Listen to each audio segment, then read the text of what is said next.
Hello, friends. Good morning. It is September.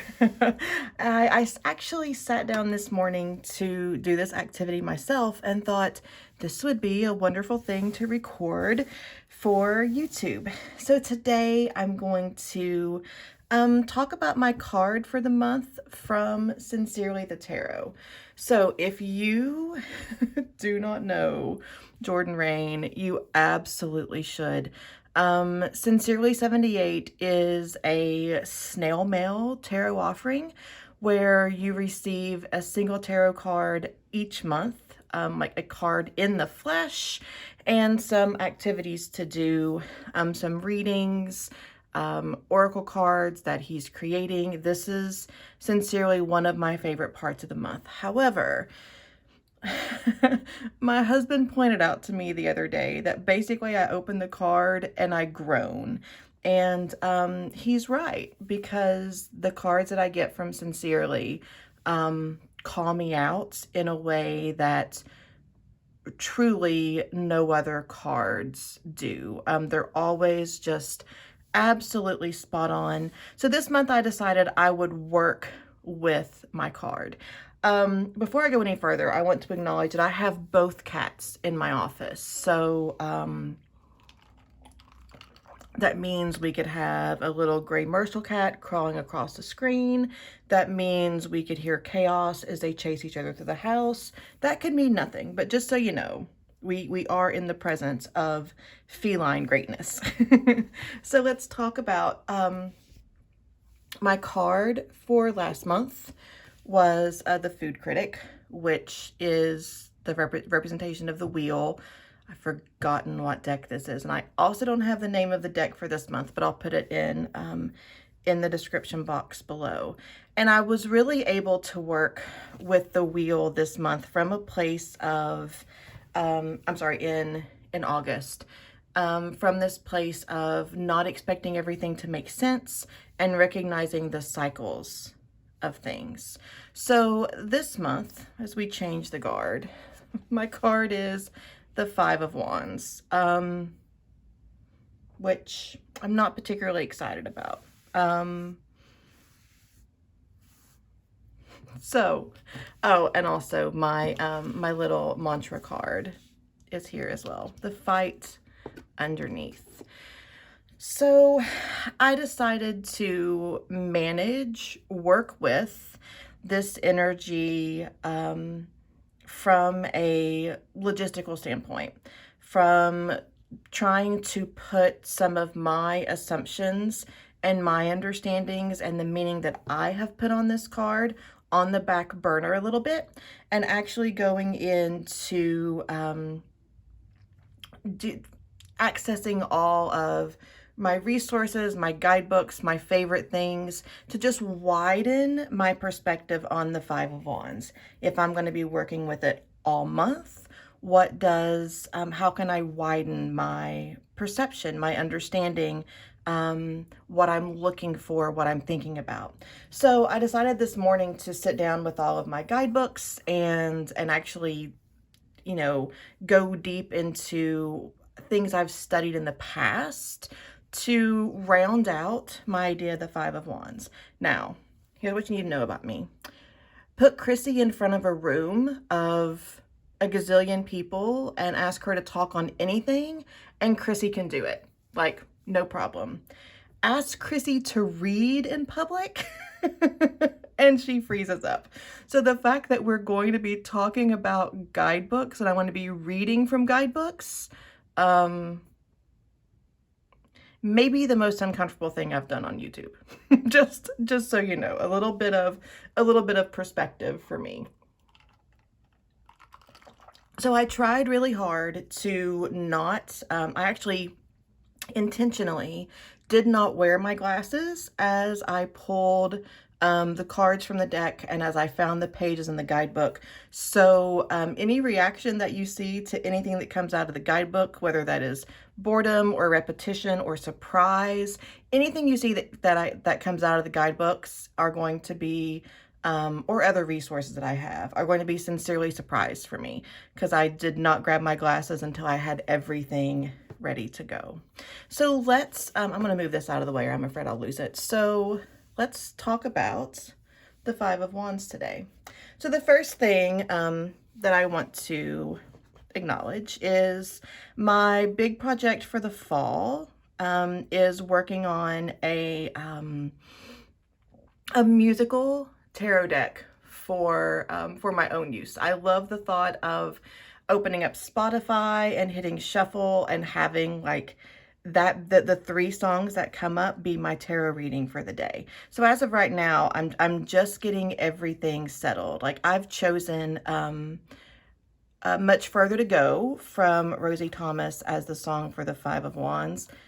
I'm really torn with this song between the Five of Wands and the Six of Cups, just because of like my two favorite lyrics in the song. But as of right now, it sits at the Five of Wands for the lyric, something about love and how it's worth fighting for. So that's how, that is how I am musically bringing the Five of Wands into my energy. So I just wanted to share that with you because it's a fun project I'm working on. So let's go first to my absolute, my two favorite teachers when it comes to tarot. And this is my tarot tome that I am working on. I have some pages completely done, but it's of course a work in progress. So what I do have for every card in this book are the first lesson from Tarot from the Wild Soul and also Susanna Conway's. So this is the Five of Wands from the Rider-Waite-Smith Centennial Borderless. Tarot for the Wild Soul, my notes are: things are messy, let them be, hold on until the dust settles and things make sense. From Susanna Conway, I think it was 78 Mirrors. Disagreement and confusion, struggling but not making progress, feeling like we're stuck in noise and drama. This sounds like a great September already, doesn't it, friends? So recognizing that that a lot of things just don't make sense. That some of the struggles that I will come across, moving that for the shadow, some of the struggles that I will come across, some of the problems I will solve, some of the work I will do may just go around in circles for right now. And that's patience is the energy that we're working on. This is the Five of Wands from the Journey to the Tower Tarot, which is the deck that I am most recently falling most in love with. And from the second round of Tarot for the Wild Soul, this was from 2021's class. This is also Lindsay Mack. Some of the notes are the Five of Wands helps us show up for ourselves when we are uncomfortable. We're in the middle of figuring something out. It feels bumpy. The mess is important for where we are going. We can get frustrated. The mess is necessary for where we are going. And by the way, my intention is to watch this back and to take notes in my journal for what comes up here. The mess is necessary for what is coming. Coming to my deck, the Narrative Alchemy Tarot. This is my favorite card in the deck, and the keyword that I chose is messy. This is a throat chakra card, so to me it made sense to place this energy in how we express ourselves and how we stand up for what we need, for what we want, even if it's hard to do so and it doesn't necessarily lead in the direction that we want to go. So let's see what I had to say. This card invites us to sit in the mud, to let our hands be dirty, our boots be muddy, and our vulnerabilities exposed. We are expanding within this messy place. We are at the furthest point from both the beginning and the end. We're wondering why we got started and when it will end. We are tired, things are cloudy, our energy is low, and that is exactly how it's supposed to be here in the middle. But just because things are messy does not mean that something is wrong. I did not cross that T. That's kind of funny. I've got to do it. I can't see that and not, not cross it. There's a T. There's a cross right here on that T. Just because things are messy doesn't mean that something is wrong. Just because you are tired and confused does not mean this path is not for you. We are uncovering our deepest truths, learning who we are, what we believe in, and how to stand up for that.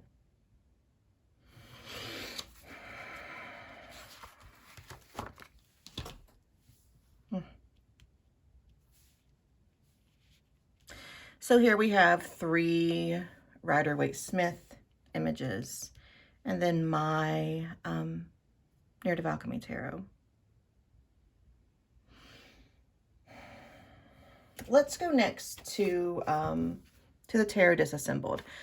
This card, this book, this deck and guidebook looks at the imagery that's represented in the cards. So a little bit about that. The grapes, 5 of Wands, right?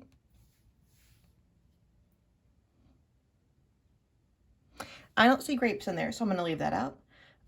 The green landscape symbolizes growth and abundance, but the yellowish path shows that there are pieces that are not likely to grow anything. So we're in that process of figuring out what is green, what we follow, and what is yellow, and either we move aside or we find a way to grow it. So the polka dotted tunic, if there ever was an indication that this fight is spirited and good-natured, this is it. Seriously, who wears polka dots to a serious battle? This is really entertaining to me, right? Like, it can't be all that serious. One, we're fighting with sticks that don't have that aren't pointed, and somebody's shown up in basically a costume. I really thank you very much, Jennifer Cooper Steedley, for that, because this is amazing. I love it. How serious is this fight really if someone is wearing polka dots? And then, of course, the wands represent the element of fire, life force energy, growth, vitality, willpower. But again, the issue that's going on here, the work that we're doing is with wands, not with swords. And this polka dotted tunic is really, really making me laugh. So next I have the Kawaii Tarot with the 5 of Wands. Again, candy canes. How can we not smile when we're working with candy canes? The keywords here are tension and competition. It's tied to self-development, perhaps business ventures, friends. I don't want to talk about this. Thank you, Kawaii Tarot. In the taste of business, you're getting your first, in the case of business, you're getting your first taste of competition. You could feel unstable, could be a blow to your pride. Keep in mind your competitors may be more playful than serious. This is your first time facing competition like this. Be still, be bold, and don't retreat. The suit and number together remind you to keep it more about your passion and drive than about challenging your competitors. Can suggest conflict and discussion that might be beneficial. Reminder that conflict is unavoidable, and sometimes the best you can do is create a positive environment for challenging ideas and problem solving. So if you watched my that 9-card spread last month, what I didn't speak out loud, but what my current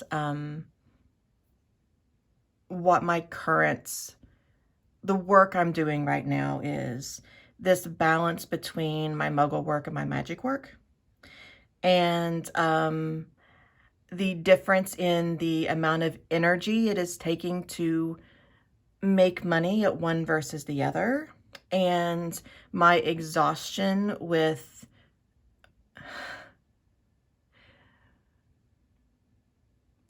striving and trying to drum up work, and this hustle culture, where hustle culture feels necessary in my magic work, but in my muggle work someone else is doing that for me.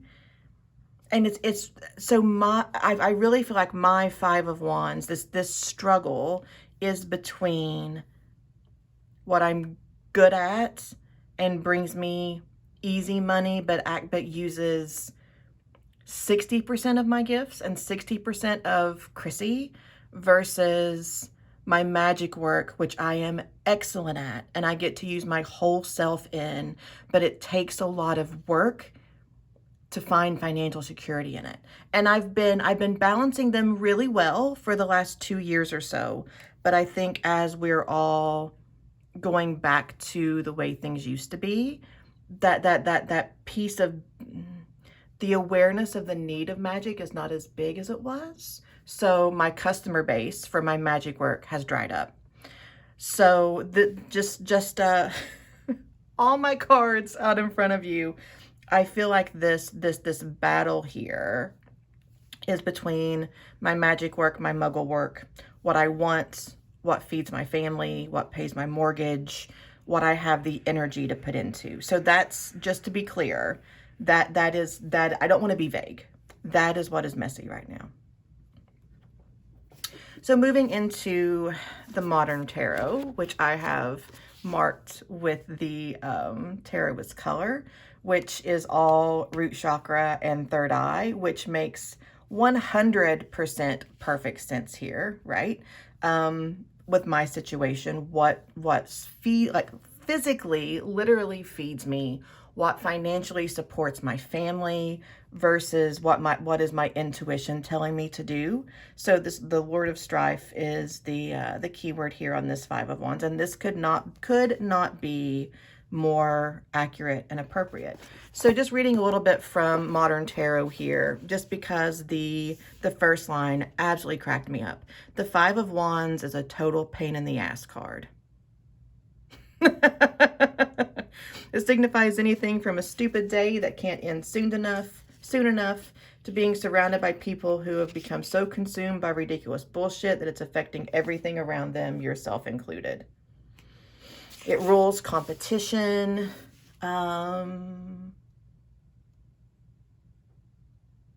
Things just aren't easy. So there's a lot of this here that has the "it don't hurt, I just don't like it" type of energy, which is a story for another day. But if you've worked with me in any way, you probably know this story from my niece. It don't hurt, I just don't like it. That's basically the energy from Modern Tarot by Michelle T. So I feel like we're getting some comforts, but also some call out, and really being in the fully in the existence of both, and that we don't have to let one go to fully experience the other, or we don't have to we can hold both at the same time. I feel like that's this energy here. Let's look at probably my favorite guidebook, but it's a deck I don't ever use, the Mesquite Tarot. So with the Five of Wands here, it's another tiny little card. Friction, competition, and strife. Competition can be instructive. A healthy friction, a creative game that sparks ingenuity. The line between playfulness and conflict blurs easy. Check in with the wands that you're using.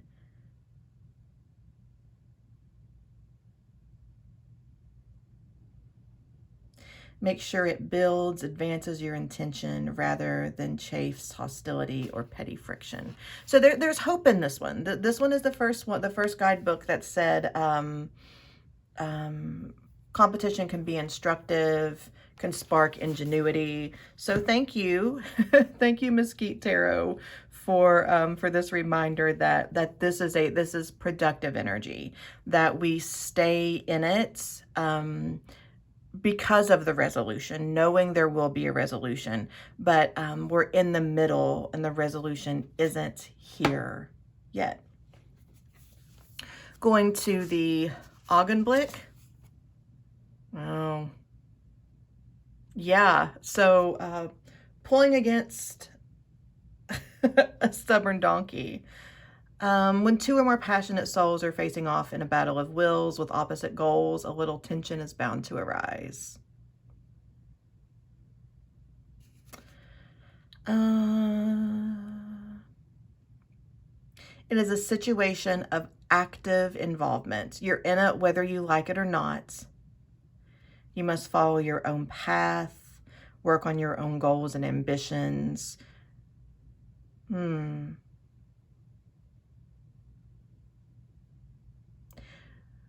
Being tested to see if it is viable out in the manifest world. Yeah, I know. I know. So we have the word that I love that came from the guidebook for the Augenblick is viability. What is viable in the outside world? We're going to have to start stacking things up now here, aren't we? From the Pagan Otherworlds. What a beautiful card. I love this deck so much. You've seen these for a while, so I'll start to cover up over here. Two camps are shown with a gap between them. How do we cross this field and meet our differences? How do we address and come to terms with them without compromising our sense of self? The Five of Wands is about teamwork and seeing the bigger picture rising above petty concerns. Metaphysical thought, adversity, differences. So now we're getting again into like how to solve the problem, where here we have where the Five of Wands in the Mesquite Tarot reminded us that like we have to be here for resolution. The Pagan Otherworld just kind of told us how to get to that resolution. It's crossing the distance between the two. It's not So the Pagan Otherworld here is suggesting that it's not about making a decision that it's one or the other, but it's about how to bring the two into cooperation.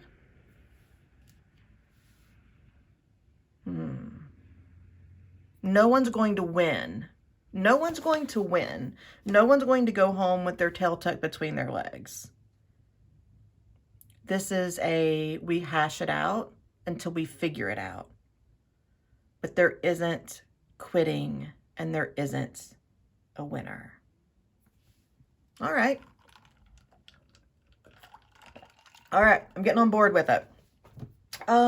Next we have the Somnia Tarot. This book is hit or miss. The deck is phenomenal, but I found that sometimes the cards are sometimes the write-up is more about the creation of the card than card meaning, which is fine, but I just want to acknowledge it may be mostly visual from this card. The Five of Wands depicts the presentation of a silver candelabra by a figure that is situated out of the frame.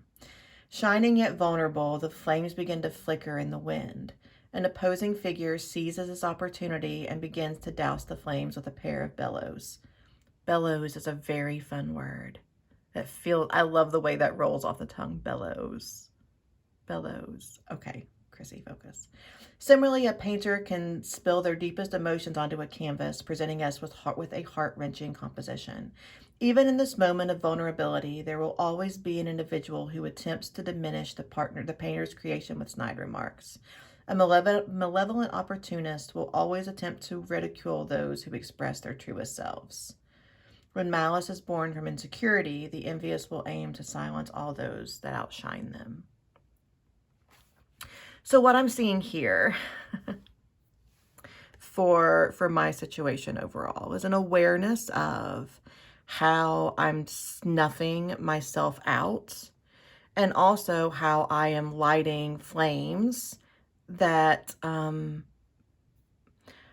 what candles am I lighting over and over that just aren't going to burn? I'm stepping back from that. This is a question, am I lighting candles over and over that aren't able to continue burning? Or am I snuffing them out? And am I getting in my own way?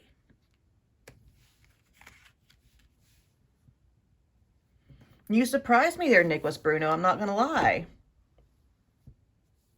I'm also getting text from my husband, which probably means he needs clarity on the grocery list. But sorry, honey.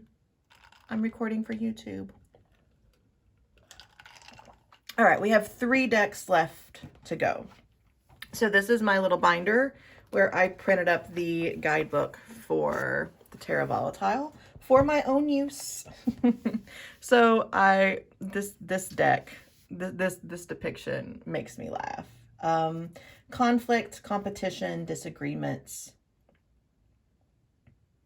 When this card appears, it means strong competition instead of cooperation, right? And cooperative work is what can make a project grow.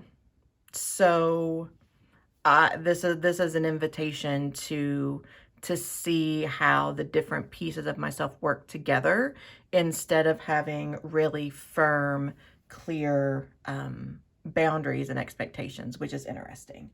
How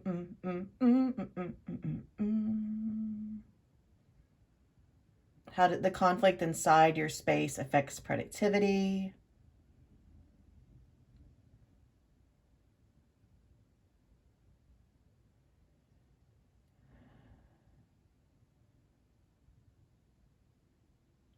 Focusing on the disagreements.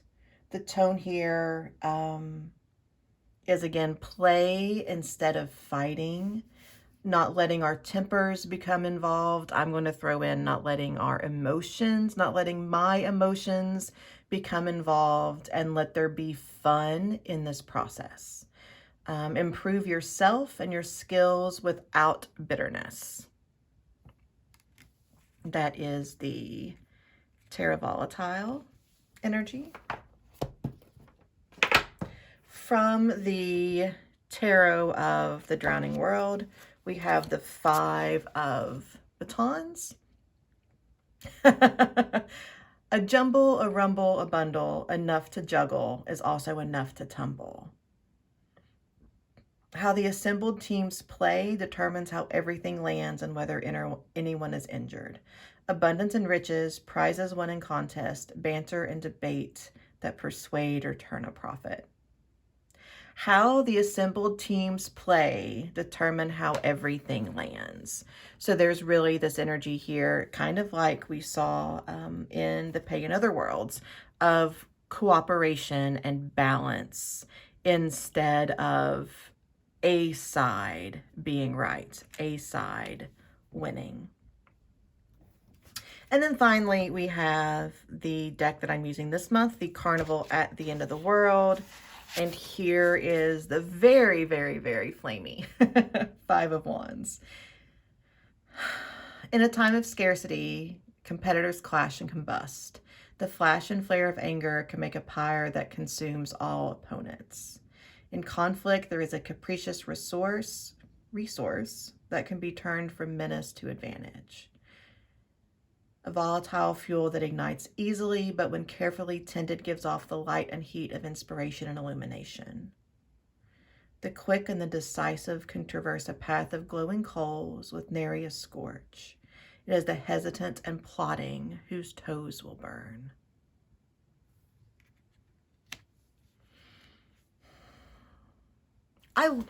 These 2 guidebooks,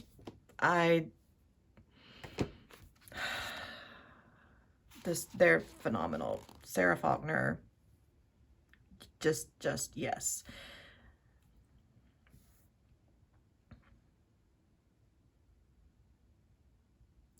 It is a volatile fuel that ignites easily, and when carefully tended, gives off the light and heat of inspiration and illumination. So I feel like I'm in a place of a lot more hope today at this point when we're done, as opposed to when we started. With just the Rider-Waite-Smith, the more traditional readings, it felt very much buckle up, this is going to be a shit month. Where now this kind of feels like an opportunity to figure out how I want to manage this energy. Where when I opened the Five of Wands from Sincerely, it felt confrontational, it felt threatening, it felt like work I didn't want to do. Where now it feels more more like just a giant, of course, this is what you're doing, this is where you naturally are. This feels more like an encouragement for me to do what was already in process, as opposed to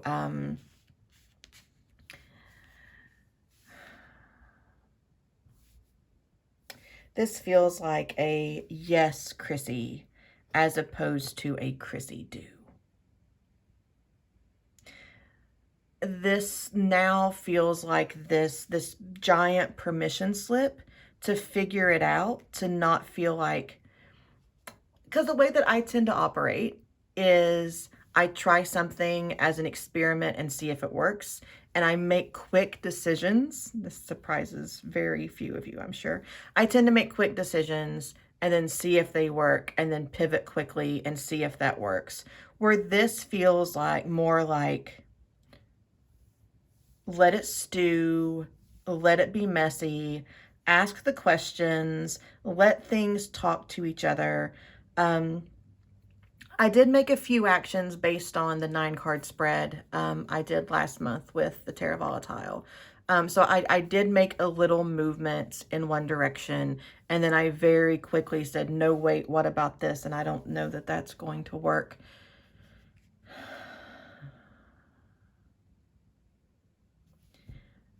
I may be the stubborn mule. This month, I will be both, I'm sure, the stubborn mule and the person trying to pull that mule. I'm being asked to look at where I am I blowing out my own candles? I'm being asked to acknowledge where there is potential in what comes out of this month for almost a Queen of Wands, more easily tendable energy. I've been invited a sense of play from both the Terra Volatile and the little polka dot costume over here, bringing two camps together, not having a clear winner or a clear loser, keeping my root chakra and my third eye chakra as like the focus for this month, and simply letting things be messy. So that is my September with the Five of Wands. We'll talk about it when it's over. We'll do a changing of the guard again next month when I get my October Sincerely, and we'll talk about how I feel like the Five of Wands played out for me. So, friends, happy September. Have a lovely month, and I'll see you soon.